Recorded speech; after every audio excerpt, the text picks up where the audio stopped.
You're probably asking yourself, what is going on? Well, stick around.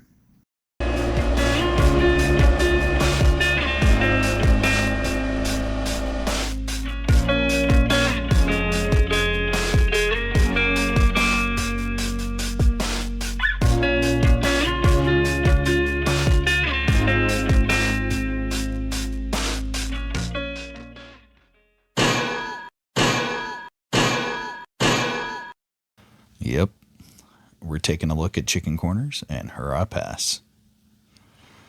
It'll be my first review. Hope you guys enjoy it. Hurrah Pass begins down Cane Springs Road, west of downtown Moab, at a convenient recreation parking area that doubles as a staging area for dirt bikes, side-by-sides, mountain bikes, and rigs that want to air down first. OnX lists the out and back travel time for Hurrah Pass at approximately 4 hours. I found this to be pretty accurate. If you continue through to Chicken Corners, it's an estimated additional 3 hours out and back. That's 7 hours total, but depending on how many photos and drone stops you make, not to mention lunch, you may want to set aside the entire day. Don't worry, you won't regret it. While these trails are considered easy, I wouldn't recommend dragging the family wagon down them, although I have seen all kinds of vehicles on these trails. Do yourself a favor, have something with high clearance, even if it's two-wheel drive, or this joker right here is going to get you. The Cane Springs Creek crosses the trail here. Depending on the time of year, this could be as low as you see in the video, or could become near impassable. For my trips down these trails, I drove Detritus, my Jeep Gladiator. It has modest upgrades, as you can see here. Yep, that's Larry. Oh, and there's Bob. Bob counts as an upgrade, I think, although he also doubles as a navigator, so...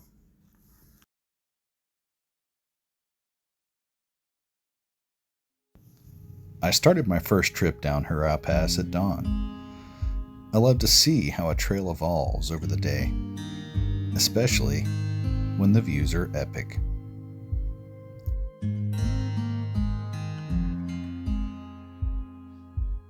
The road as the trail starts reminds me more of a state park, asphalt and loose gravel.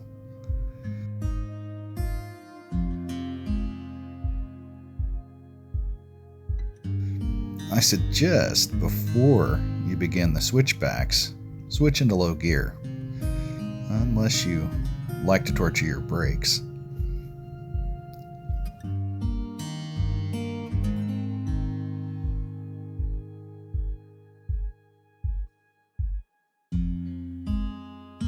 Once you hit the bottom of Hunter's Canyon, you'll see the first of several reservable group campsites on the trail. It'll be on the right, just before the pavement ends.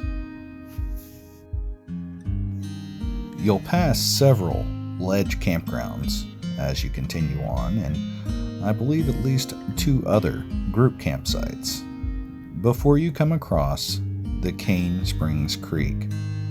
Yeah, that one. If you didn't air down before, you'll wish you had going through this.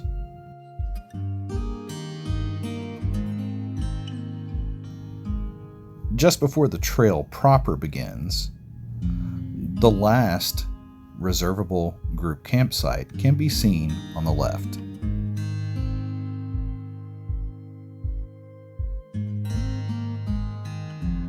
And a short distance down the road, the last of the ledge campgrounds can be seen. That's Ledge E. They have individual campsites that are reservable.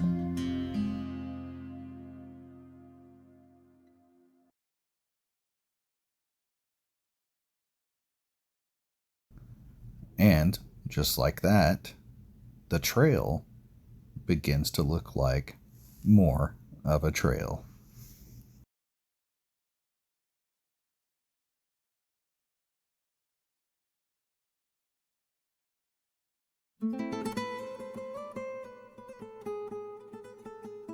The uphill climb of Hurrah Pass glows like an old Technicolor movie if you're lucky enough to have a clear sky at dawn.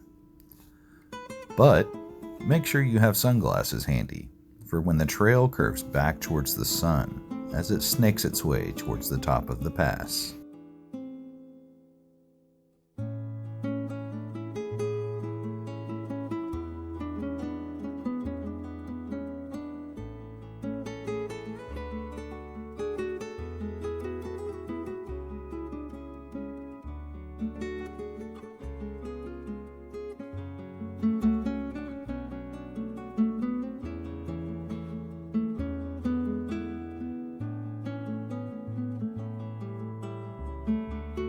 On the right, you will begin seeing the first signs of BLM dispersed camping on the trail. If you like living on the edge, you can take advantage of a few of these spots.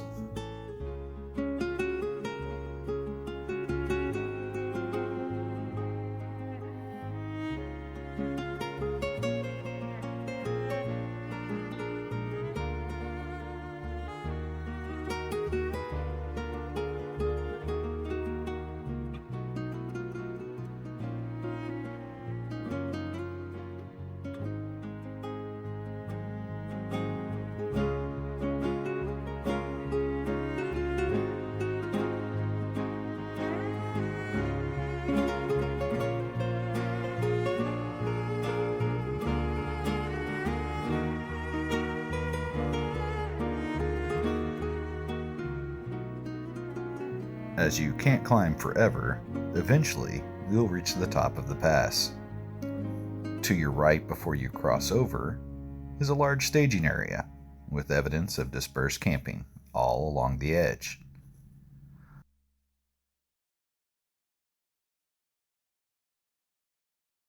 The view from the pass wasn't done justice with any of the cameras I had with me. It's one you gotta see in person. In the distance, you can see the Schaefer Trail as it wraps around the blue potash ponds. Closer in, you'll see your path ahead and glimpses of Jackson Hole Trail. What goes up must come down. On the backside of the pass, you slide into a slowly descending, curvy trail. I put detritus in low gear to save on brakes for this descent. And with the views you have, it was worth going slow. Eventually, the trail grows more narrow and closer to the edge, before turning into sweeping switchbacks. Keep in mind the pullouts and wider sections as you go through this part of the trail, as you may need to back up to let others pass. This is a two-way trail after all.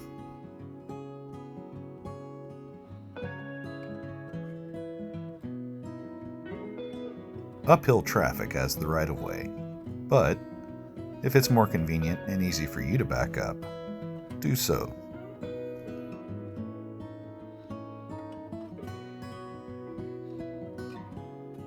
After the slow, serene drive down the pass, you'll reach the smooth section of the trail, with straightaways that crave some throttle therapy. Don't get too crazy though, there are others on the trail.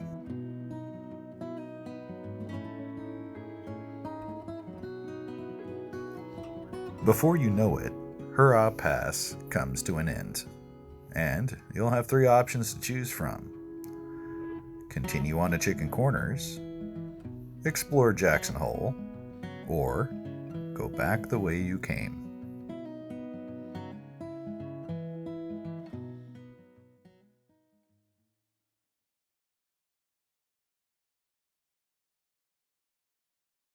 Chicken Corners begins through a washout and up a small set of ledges, followed by a sweeping mix of red dirt sand and slick rock.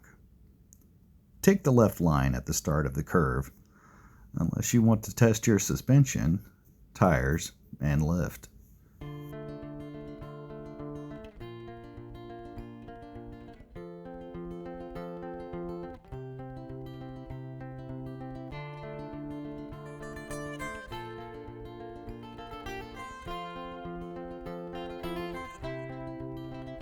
With that out of the way, on to some throttle therapy after that slow and rocky start.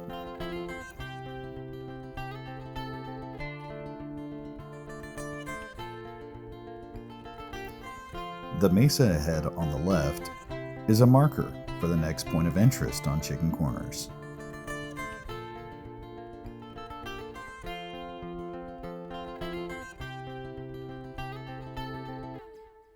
When you can see the other side of the mesa, you'll come to a fork in the road.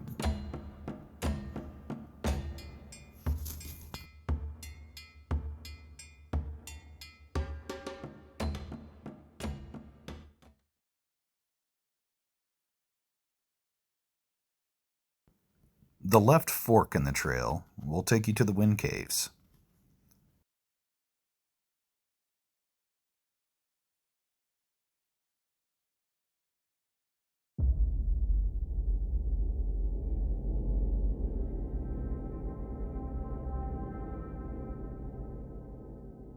They put me in mind of an ancient marketplace out of a D&D campaign.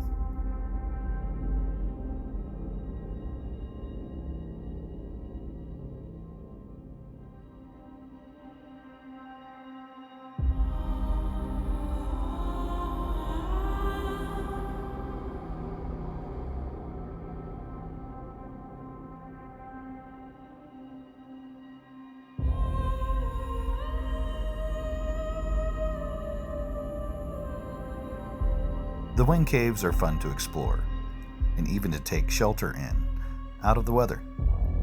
I saw some people crawling across the top during one of my trips to the caves.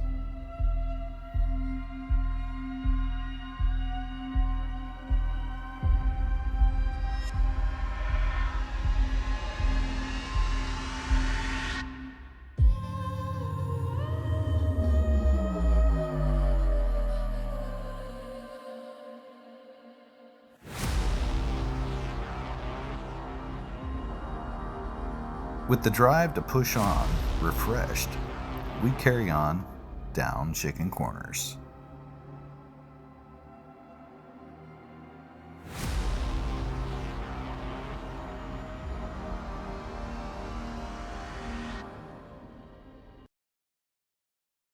Back to the gentle trails after the caves for a little speed and breathtaking views that will draw a smile on your face.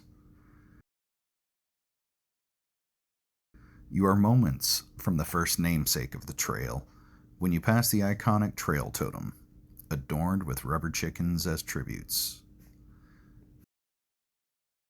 When you approach the first of Chicken Corner's true obstacles, it will give you pause.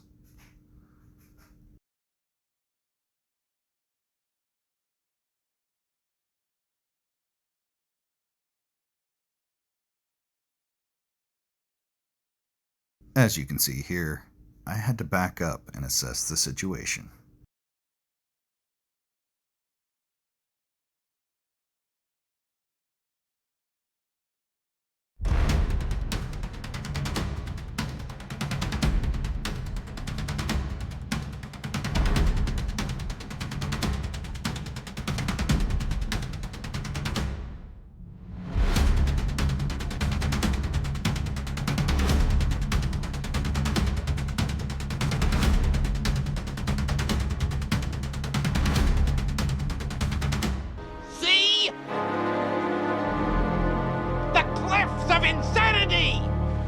With the right approach, a full-size rig can make the pass, but not without the pucker factor of body damage on the left, or falling to a certain death on the right.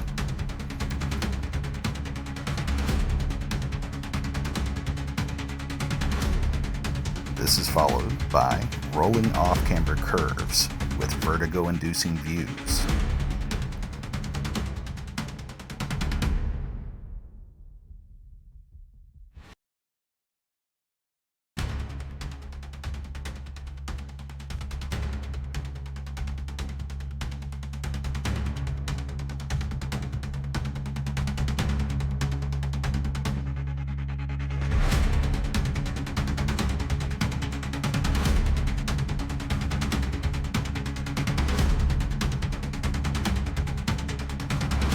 There's then one final double threat. On the left, tire damage. On the right, falling to a certain death.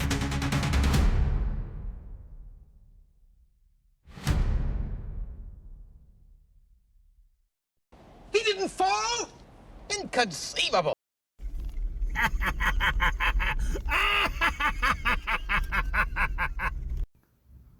The ride to the final chicken corner is a gentle, breathtaking one, offering stunning views from the canyon rim above the Colorado River. Luckily, the wind had died down enough for some aerial views of the remainder of the trail.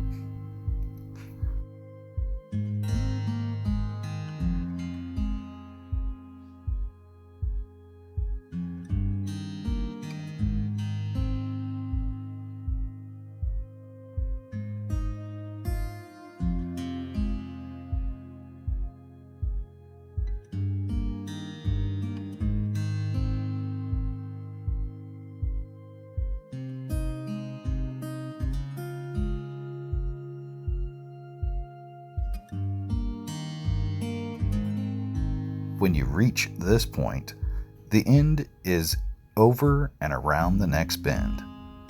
It's a good idea to stop here and hike ahead to see if there's enough room for your ride, especially if there's several riding with you.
This is as far as you can make it by vehicle.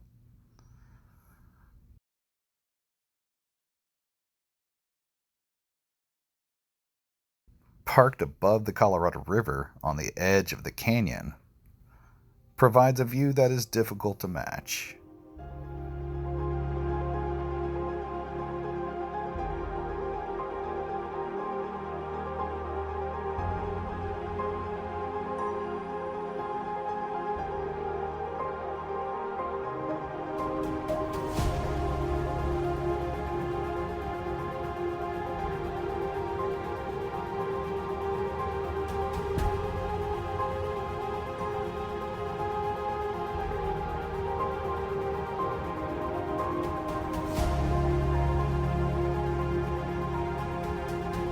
If you have the guts, the trail continues on by foot to the last corner.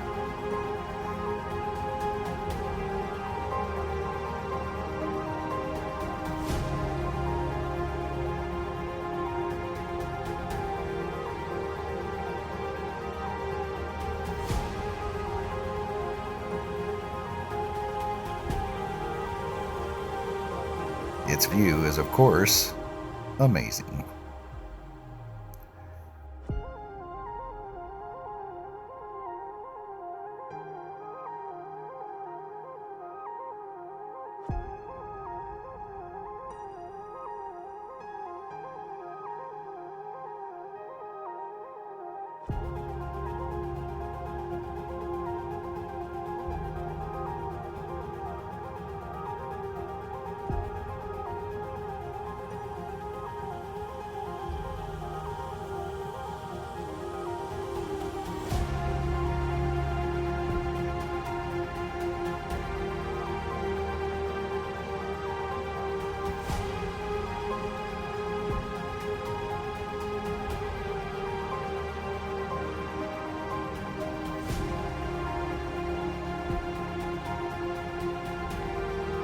Eventually, you'll look back the way you came and begin the return trip.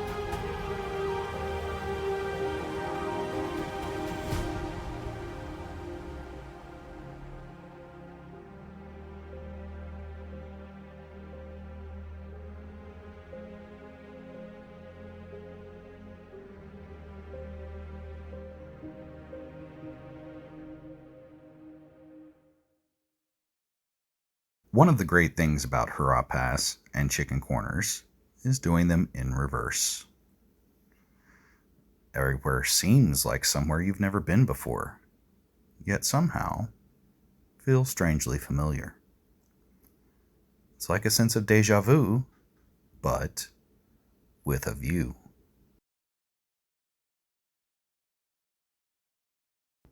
Hey, there's the first chicken corner, where I can see straight down this time.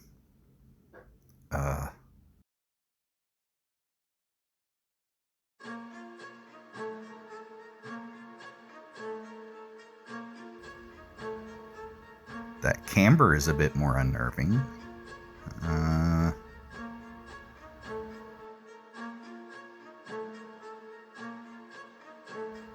How close am I to that boulder? Is it going to scrape my Jeep?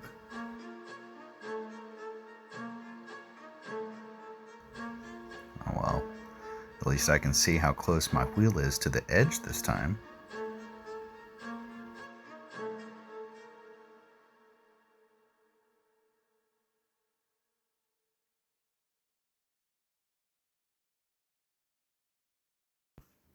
You will catch views you probably missed on the way in.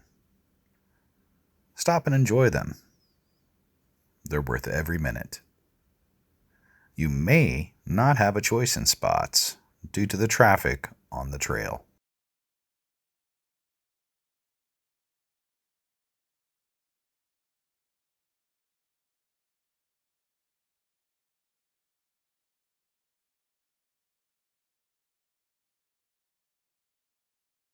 These two trails see a lot of traffic after about mid-morning, and it's easy to see why. Just be sure to remember those turnouts for passing I told you about. You'll probably need them now if you didn't on your way in.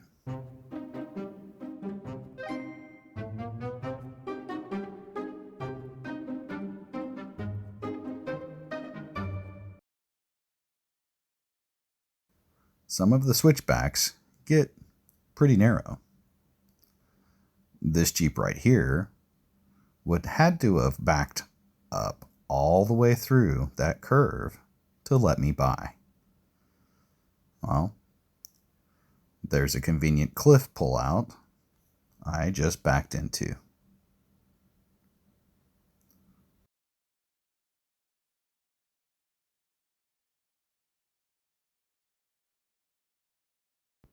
As I look back on my visit to Hurrah Pass and Chicken Corners over a 3-day trip, I've got to give these trails 5 out of 5 stars overall. Chicken Corners, I'm giving 4 out of 5 chickens for the adrenaline rush. And they both get 5 out of 5 cameras for the views. For difficulty, I'd rate them both as easy, with a good 2-wheel drive vehicle with good clearance. However, Chicken Corners gets upgraded to moderate, depending on the driver's nerves. For repeatability, I'll give both 5 out of 5 coffees. I will do them again. Speaking of something you will do again, we come to the Cane Springs Creek. If you look back, I'm taking the same line out that I took in. That line has changed much in the last 8 hours from all of the traffic on a low creek day. Imagine a higher level and more traffic, and it can easily get far worse.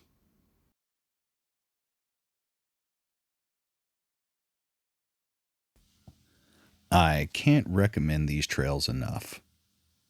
They're fun, accessible, have great camping opportunities, and beautiful views. There's really something for everyone. I hope you find this review helpful and that you run these trails the next time you're in Moab. If you've enjoyed this video, like and subscribe for more. And be sure to check out one of the videos above. I'll see you in the next one.